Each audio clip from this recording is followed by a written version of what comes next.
É, eu me sinto muito à vontade em falar do Paraíba, porque, se não me falha a memória, desde 1997, quando foi feito o primeiro estudo de gestão da Bacia do Paraíba do Sul, nessa nova etapa, né, eu acho que ele inicia, inclusive, pré-legislação 9433. Esse trabalho foi o PQA, na época, o PQA, o Programa de Qualidade da Água, era um programa do Ministério do Planejamento, se não me falha a memória, do governo federal. E esse programa, então, foi feito para a bacia inteira e foi um programa interessante que traçou as bases para o que, posteriormente, veio a ser o primeiro plano de recursos hídricos da bacia do Paraíba do Sul. Além disso, participamos ativamente, eu e a equipe situada na COP, da proposta de cobrança pela água bruta do Rio Paraíba do Sul, que posteriormente foi implantada. Portanto, o Paraíba do Sul, as questões do Paraíba são temas que me sinto muito confortável em tratá-los por essa história do laboratório que eu trabalho há muito tempo lidando com esse rio. Eu vou fazer uma apresentação aqui que uma boa parte dos dados que eu vou apresentar são dados recém-concluídos, porque o Plano Estadual de Recursos Hídricos, o primeiro Plano Estadual de Recursos Hídricos do Estado do Rio de Janeiro, foi concluído esse ano. E também utilizo aqui umas informações do recém-concluído também Plano de Recursos Hídricos da Bacia do Rio Paraíba do Sul. Portanto, são essas duas fontes básicas que eu vou aqui abordar. Como são 15 minutos, eu vou ter que fazer uma passagem muito rápida. Eu pensei que teria um pouco mais de tempo, portanto, vou ter que passar muito rápido sobre as questões e no debate a gente aprofunda se for interesse. Bom, pode passar, por favor. Os dados gerais, que eu acho que é interessante que todos se situem, né, para quem não tem esses números na cabeça, né? A bacia é uma bacia compartilhada entre 3 estados, todos sabem, dos quais, na qual fazem parte 184 municípios, né? Total parcialmente inseridos, sendo 39 no estado de São Paulo. O estado do Rio de Janeiro contribui com a maior parte a segunda parte, né, maior de municípios, 57, e Minas Gerais com 88 municípios. O território fluminense da bacia abrange mais do que a metade do estado do Rio de Janeiro, portanto, mais da metade do estado do Rio de Janeiro pertence à bacia do Paraíba do Sul, e abastece também um total de 17 municípios ao longo de seu percurso, além de 9 cidades na região metropolitana. Portanto, eu diria que esse universo aqui, em termos municipais, que são abastecidos, enfim, que vivem das águas do Paraíba. Então, um quadro aqui geral, para vocês terem uma informação também populacional mais atualizada. Então, São Paulo, uma população de 3.700.800.000, né, habitantes. Essas informações aqui, em grande parte, elas vieram do Plano de Recursos Hídricos da Bacia do Paraíba do Sul. Já estou aqui vendo a informação aqui da Rosa Formiga, que tem um erro, né, mas esse... de São Paulo. É porque inclui Guarulhos, tem pequena parte da bacia, mas a sede de outro lugar. Pois é, mas são dados, são coisas pequenas, enfim. O importante aqui é que o Rio de Janeiro, na bacia do Paraíba do Sul, residem 2 milhões e quase 900.000 pessoas. A região metropolitana do Rio de Janeiro, que se beneficia da transposição do Guandu, uma população de quase 9 milhões e meio de pessoas. Isso totaliza 17.634.000 pessoas. Então, um contingente populacional bastante expressivo, né? Uma comparação com a população do Estado, que seria de 12.346.000, a população total do Estado do Rio de Janeiro, 16 milhões e alguma coisa. Portanto, 75% da população do Estado é abastecida pelo Paraíba do Sul. Portanto, isso é muito significativo. Pode passar, por favor. Uma visão aqui geral da bacia, as cores representam os 3 estados, e o que eu queria destacar aqui são os reservatórios que estão assinalados aqui, que é o que nos interessa bastante. Então, nós temos o reservatório de Paraibuna, Paraitinga, reservatório de Santa Branca e Jaguari, que é esse que nós estamos comentando aqui, sobre uma intenção de transposição, e Funil. Esses reservatórios, eles são responsáveis pela regularização do Rio Paraíba do Sul. Portanto, o Paraíba do Sul não é um rio mais que funciona em função dos ciclos naturais de chuva e evasão, das estações do ano, etc. Ele é um rio regularizado, ok? Isso é importante dizer.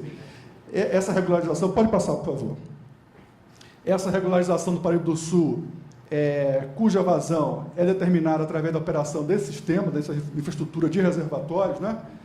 ele foi inicialmente concebido para a geração hidrelétrica e depois veio incorporando outros usos, né? E eu diria que talvez o mais nobre deles é o abastecimento humano-urbano, mas existem usos que, em geral, são esquecidos e que é um uso importante desses reservatórios, que é o controle de cheias também. Okay? Então, esse sistema, ele tem uma história comprida, inclusive, né? Ele se inicia em 1908, com a construção de Lajes, e completou-se com a execução do plano de regularização das vazões, com a construção de Santa Branca, em 59, Jaguari, em 72, Paraibuna, Paraitinga, em 78, e, finalmente, Funil, em 69. Portanto, estamos falando aqui de uma história antiga, né? Que já data aí do começo do século, e que deu a conformação atual do Rio Paraíba do Sul, com suas vazões, etc. Então, essa infraestrutura hídrica, né, visava, lá no passado, uma vazão afluente de 250 metros cúbicos por segundo em Santa Cecília. Então, essa era a vazão objetivo lá quando esses reservatórios foram construídos. Oi? Em Barra do Piraí, Santa Cecília, né? Eu me refiro aqui a essa vazão em Santa Cecília, que é no município de Barra do Piraí, no estado do Rio de Janeiro já. Então, por questões ambientais e preocupações de uso múltiplo, essa vazão foi sendo reduzida e admitido um mínimo de 190 metros cúbicos por segundo, ok? Resultando na atual regra de participação de vazões, que tem essa seguinte configuração. A vazão mínima, eu destaco aqui mínima, né? De 119 metros cúbicos por segundo para a transposição do Rio Paraíba do Sul para o Rio Guandu, em Santa Cecília, portanto, essa é a vazão mínima admitida, e 71 metros cúbicos por segundo para a calha do Rio Paraíba do Sul, a jusante da barragem que fica ali em Piraí. Então, essas são vazões, é um pacote mínimo de descargas, né? Transposição de efluente em condições de estresse hídrico, ok? Isso que as portarias, resoluções permitem. Pode passar, por favor. Então, aqui vemos um quadro que é a legislação que foi, ao longo do tempo, foi sendo construída para operar os reservatórios, e começamos aqui com a anterior à ANA, a criação da Agência Nacional de Águas. Então, nós temos aqui o decreto que criou, ou a portaria, a data de criação, os reservatórios e a descarga em metros cúbicos por segundo. Então, percebemos, por exemplo, que até 71, só existia determinação de uma vazão máxima em Santa Cecília para bombeamento de 160 e jusante de 90. Tá? Isso, posteriormente, foi sendo definido para os demais reservatórios. Então, em 77, definiu-se que 30 seria a mínima em Paraibuna e assim por diante. Eu vou passando rápido para nós chegarmos lá ao ponto que nós queremos. Bom, aqui já a partir da criação da ANA. Então, são resoluções da ANA, né? E reparemos aqui que essas resoluções já se concentram no período curto, 2003, 2004, não por outro motivo, por outra razão, e isso ocorreu devido àquela escassez hídrica, não é, que teve seu ápice em 2003, 2004, na bacia do Paraíba do Sul, ok? Que resultou numa série de medidas tomadas pela ANA, ONS, os governos dos estados, participou também disso, os operadores de sistemas de abastecimento, assim por diante. Inclusive, eu acho que resgatar essa experiência do passado é importantíssimo para a discussão atual, ok? Porque a situação está se repetindo e, pelos dados que nós estamos monitorando, a situação hoje se apresenta pior do que a época, para o momento, tá ok? Então, atenção para isso, eu acho que isso é importante, a gente ter atenção e resgatar esses processos. Então, na época, a ANA, que passou, então, a determinar esse pacote de vazões, junto com a ANS, fez as seguintes modificações, né, que apresentam aqui, tá ok? E o que resultou, na verdade, por exemplo, em 2003, na suspensão temporária, tá ok? Da vazão de bombeamento, a interrupção temporária do valor mínimo determinado, que é de 119. Então, se a gente for olhar o número 2 aqui, a resolução 282/2003 reduziu a vazão mínima da Cecília de 190, né, para 160, suspendendo temporariamente os valores para o bombeamento a jusante Pereira Passo. Fez o mesmo em relação à suspensão temporária também em relação a jusante, tá? E Pereira Passo também, a vazão instantânea de 120 metros cúbicos por segundo, já na vertente do Guandu também foi suspensa até que a situação se revertesse. Posteriormente, a própria ANA, com a 4665, ela na verdade, retomou o que preconizava dos 211, essa resolução 211. Portanto, passe, por favor. Portanto, a resolução hoje que vale para a Bacia do Paraíba do Sul, a resolução ANA 465, 2004, né? Não, voltando aqui, ela também estabeleceu uma informação a mais, também estabeleceu que a vazão mínima, essa 465, defluente instantânea de Pereira Passos, é igual a 120 metros cúbicos por segundo. Quer dizer, isso não existia antes. Portanto, agora, essa vazão defluente, que ela é importante, na verdade, para o abastecimento da região metropolitana do Rio de Janeiro, porque logo a jusante se encontra a ETA Guandu, ok? E a curva de permanência dessa vazão instantânea é de 98% no tempo. Tá? Aqui já alerto para um fato de que, em alguns comentários, já ouviram falar, mas se o Rio não usa 120, o abastecimento não usa 120, por que 120? Mas, na verdade, a gente vai ver mais na frente que, primeiro, você tem que atender o conjunto de usos, não é só abastecimento, enfim. E outra coisa é que a garantia do abastecimento da ETA Guandu, captar as vazões necessárias, requer um certo nível, uma certa vazão defluente, e que, portanto, por regras hidráulicas e tudo mais, tem que ser obedecida também. As condições têm que ser atendidas. 5 minutos? Bom, passa para o favor. Vamos lá. Bom, esse conjunto de regras, então, constitui hoje a principal segurança, né, essas regras operativas que estão valendo, que garantem a disponibilidade hídrica para o Estado do Rio de Janeiro, tanto para os usos múltiplos ao longo do Rio Paraíba do Sul, no seu trecho médio, entre a divisa com São Paulo, e os municípios de Três Rios, quanto ao ponto da transposição de Santa Cecília no município de Barra do Piraí. Portanto, essas regras aqui são fundamentais, nós vamos ver por quê. Pode passar, por favor. Eu não vou me ater a esse quadro aqui, mas esse quadro, ele vem do estudo que foi feito, o estudo da bacia inteira, né, de demandas para a bacia do Rio Paraíba do Sul, feito que é apresentado no plano diretor concluído recentemente para a Bacia do Paraíba.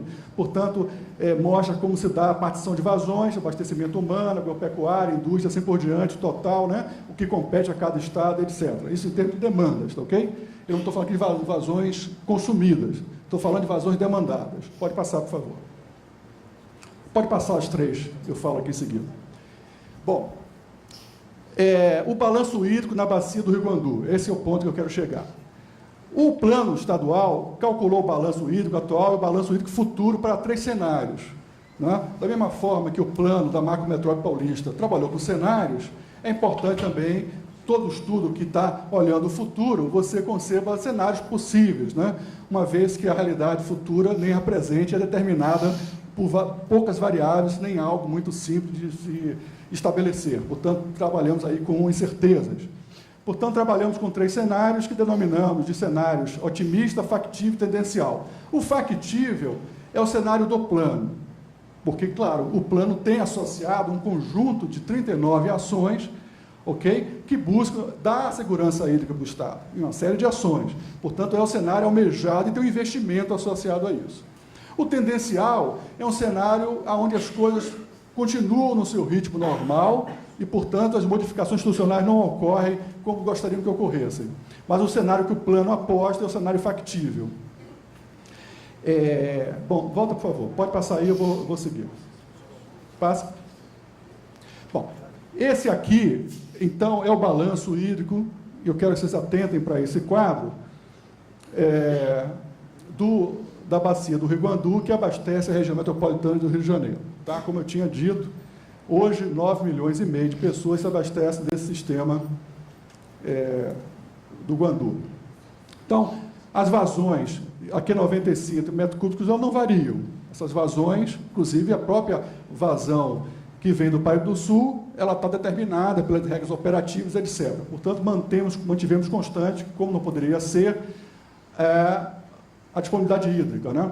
E o abastecimento humano, ele vai se diferenciando em relação ao cenário que nós estamos trabalhando. Se considerarmos, a título de exemplificação, para não ficarmos trabalhando com os 3 cenários juntos, o cenário tendencial, nós teríamos abastecimento humano atingindo 58 metros cúbicos por segundo, a demanda para a indústria de mineração com 38, perceba que essa demanda para a indústria ela é menor do que no cenário factível e otimista, Porque no cenário factível e otimista, está embutido que a economia do país melhora, que a economia do Estado do Rio de Janeiro melhora, portanto, a produção, o PIB do Estado aumenta, portanto, aumenta a demanda para a indústria. E a agropecuária é uma parcela muito irrisória nisso tudo, né? Chegamos, então, no cenário tendencial para 2030, que é o horizonte do plano, a uma vazão necessária para as demandas de 122 metros cúbicos por segundo. Tá? O indicador que faz a relação entre a água disponível e a água consumida fica em quase 95%. Portanto, um saldo hídrico de apenas 7 metros cúbicos por segundo. Se considerarmos, na última linha, que a própria SEDAI já fez uma reserva hídrica junto ao INEA para ampliação do sistema de abastecimento, se acrescentarmos essa disponibilidade hídrica, nós chegamos no cenário 2030, que é um cenário, eu diria, para planejamento, um cenário de curto prazo, né? Daqui a 16 anos, 15 anos, 16 anos, nós chegaríamos praticamente com a disponibilidade hídrica empatada, tá certo? Da mesma ordem de grandeza das demandas. Portanto, é ilusório acharmos que o Estado do Rio de Janeiro, a região metropolitana do Rio de Janeiro, tem folga, tem excedente de água. Pelo contrário, os dados não deixam dúvida de que, de fato, nosso cenário é muito preocupante para 2030. Pode passar, por favor. Então, as conclusões, aí concluindo já, o plano estadual, ele demonstra que a garantia de vazões mínimas, transporte e defluente de Santa Cecília são essenciais para o atendimento atual e futuro da região metropolitana do Rio de Janeiro e desse trecho ajusante. Pode passar. Os resultados já apontam alta criticidade na bacia do Guandu, no momento atual. Quer dizer, hoje, 74% da vazão já está comprometida, com saldo de apenas 34 metros cúbicos por segundo. Passa. E o cenário de longo prazo é ainda mais crítico, né? Os resultados apontam um alto comprometimento dessa disponibilidade hídrica em 2030, variando no cenário mais favorável de 89% para 94,7% no cenário tendencial. Okay? Sem considerar aqui essa reserva hídrica que eu tinha mencionado anteriormente. Pode passar? Bom, e acrescentando aqui, portanto, se for considerada essa reserva hídrica, chegaríamos então aí a quase 100%, quer dizer, igualaríamos, né, disponibilidade hídrica em relação à demanda. Pode passar, por favor.